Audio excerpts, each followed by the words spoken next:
안녕하세요. 10분 대학원 생활의 정한성입니다. 본 영상은 석사생들의 지극히 주관적인 의견을 포함하고 있습니다. 교수님, 조이 대학원생들이 당황할 수 있습니다.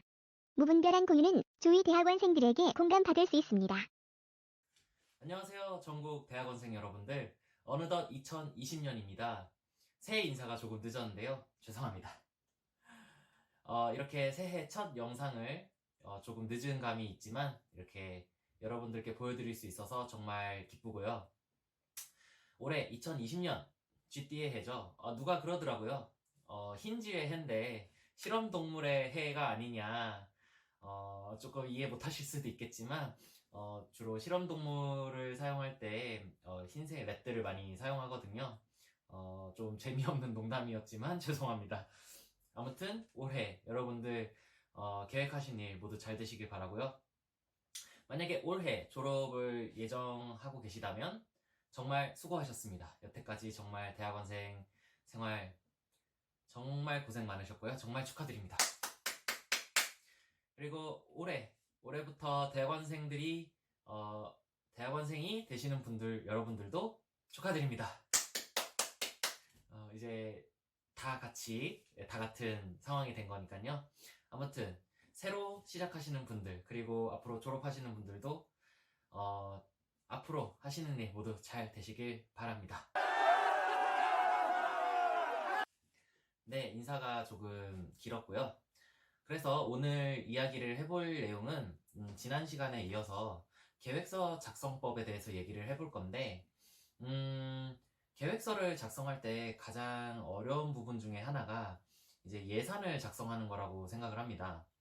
예산 작성이 어떻게 보면은 계획서 단계에서는 사실 그렇게 구체적일 필요는 없어요. 왜냐면은 계획서를 제출하는 시기는 실제로 우리가 그 계획서를 가지고 신청하는 단계이기 때문에 과제를 수주하고 나서의 이후까지는 사실 세부적으로 짤 필요는 없어요, 사실은. 그렇지만 만약에 정말로 수주를 하게 된다면 계획서에 있는 예산안대로 가야 되는 경우가 거의 많습니다. 그렇기 때문에 한번 예산을 작성할 때 그것까지 감안을 해서 작성을 한다면 우리 대학원생분들 여러분들의 일이 수월해지겠죠? 그렇습니다. 그래서 오늘은 해볼 것이 예산을 작성하는 방법에 대해서 한번 이야기를 해보도록 할게요. 먼저 이야기를 하고 싶은 거는 그러면은 우리가 예산을 어떻게 짜야 되는가 라는 게 첫 번째가 의문이 들 거예요. 연구개발 계획서에 있는 연구개발비의 양식을 가지고 왔습니다. 딱 지금 보면요. 여러분들 어떻게 보이시나요? 굉장히 지금 머리가 아파. 이거 뭐지? 하는 느낌이 딱 드실 거예요.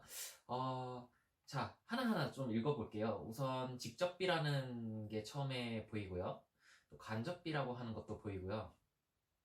뭐 인건비, 학생 인건비, 뭐 연구장비제비, 뭐 이렇게 다양한 항목들이 있습니다, 여러분들. 이 다양한 항목들을 여러분들이 다 쓰셔야 돼요. 다 쓰셔야 됩니다. 그럼 어떻게 쓰지? 난 이걸 어떻게 써야 되는지 모르겠어요 하시는 분들 당연히 정상적입니다. 당연히 정상적이죠. 저도 처음에 그랬어요. 이게 무엇을 써야 되는지를 처음에 모르거든요. 그러면 우리가 그 내용을 어디서 찾아야 되는가 지금부터 하나하나 말씀드리도록 하겠습니다.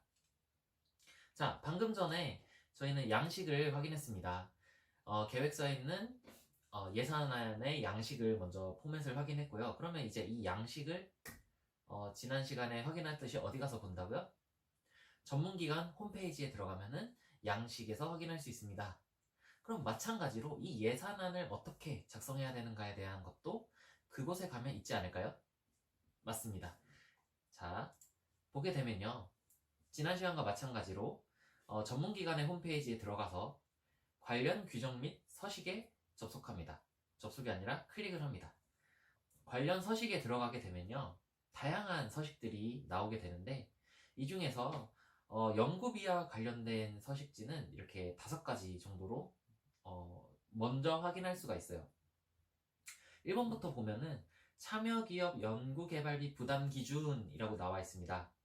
이 참여기업의 연구개발비 부담 기준이라고 하는 거는 우리 대학원생분들은 주로 그러니까 학교에 계시잖아요. 근데 연구과제를 진행하다 보면 학교에 있는 학생들뿐만 아니라 사회에 있는 기업과도 같이 과제를 진행할 수가 있습니다. 이때 이 기업들은 실제로 사회에서 이익을 창출하고 있는 활동을 하고 있는 곳이기 때문에 정부 출연금, 그러니까 우리 세금을 100%로 지원할 수는 없어요.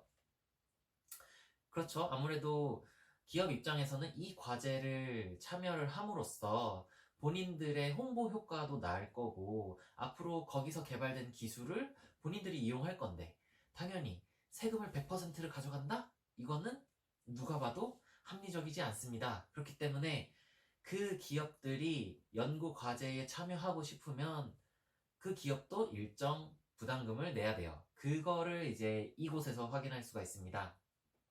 참고하시면 좋을 것 같고요. 두 번째, 연구개발비 비목별 계산 기준 및 불인정 기준. 그렇습니다. 아까 보았던 연구개발비 작성의 양식을 보면 다양한 항목들이 있었어요. 그 항목들을 어떻게 집행해야 되고, 어떤 부분을 이렇게 집행하면 인정이 안 되니까 조심해서 사용해라 라고 하는 기준이 이 두 번째에 있습니다. 세 번째, 부당 집행 금액의 회수 기준 및 범위. 그렇습니다. 앞서 말했던 것과 이어지는 내용이에요. 부당하게 집행이 됐다라는 기준은 앞서 말했던 계산 기준에서 벗어나는 것들입니다. 그걸 벗어나게 되면 우리 전문 기관이 너네들에게 주었던 연구비를 회수할 수 있어 라고 하는 기준을 마련해 놓은 것이 이 세 번째 문서라고 보시면 되고요.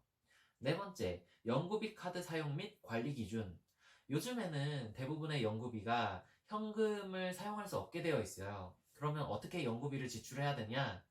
대부분의 연구 과제 카드를 신청하도록 되어 있습니다. 그 카드를 이용해서 직접 결제도 해야 되고요. 정말로 부득이하게 현금을 사용해야 되거나 아니면 계좌 이체를 해야 된다라고 한다면 연구자 본인이 직접 계좌 이체를 하는 것이 아니라 그것은 본인의 돈은 나가는 게 아니라 산학협력단을 통해서 공식적인 루트를 통해서 돈이 나가야 됩니다. 아시겠죠? 그렇기 때문에 계좌 이체를 해야 될 상황이 있다면은 관련된 문서들을 참고하고 산단에 요청을 하셔서 공식적으로 입금될 수 있도록 하셔야 돼요. 네. 다섯 번째, 비목별 연구개발비 2월 사용 기준입니다. 모든 연구과제가 1년짜리는 아니에요. 뭐 길게는 5년, 10년짜리도 있거든요. 한 번 수주를 하게 되고 1년마다 평가를 하게 됩니다. 그리고 1년마다 연구개발비를 어떻게 사용했는지를 정산을 하게 돼요. 그럼 정산이 끝나고 나서 남은 돈은 어떻게? 나는 아직 이만큼의 연구기간이 남아있는데 라고 했을 때 그 전에 사용하지 못했던 돈을 다음 해로 넘겨서 사용할 수가 있고요. 이때 사용 기준을 마련해 놓은 겁니다. 물론 전부 다 넘길 수도 있지만 일부 항목은 넘길 수 없도록 되어 있어요. 그렇기 때문에 여러분들 항상 1에서 규정이 중요하고 한번 읽어보셔야 된다는 겁니다. 네, 계속 말씀을 드리도록 할게요. 오늘 볼 건 아까 말씀드렸듯이 연구개발비 비목별 계산 기준 및 불인정 기준입니다. 열게 되면요, 화면이 이렇게 생겼어요. 인건비에 대한 사용 용도는 어떻게 되어 있고, 계산 기준은 어떻게 되어 있고, 불인정 기준은 어떻게 되어 있다라고 나와 있습니다. 10분 대학원 생활. 자, 지금까지 연구 개발비의 예산안을 작성하기 위해서 먼저 양식을 확인했고요. 양식을 확인한 뒤에 그걸 어떻게 계산할 거냐에 대한 확인 방법을 알려드렸습니다. 지금까지 10분 대학원생의 정한성이었고요. 다음 영상에서는 실제로 예산을 작성해보는 걸 해보도록 하겠습니다. 감사합니다. Everybody, everybody.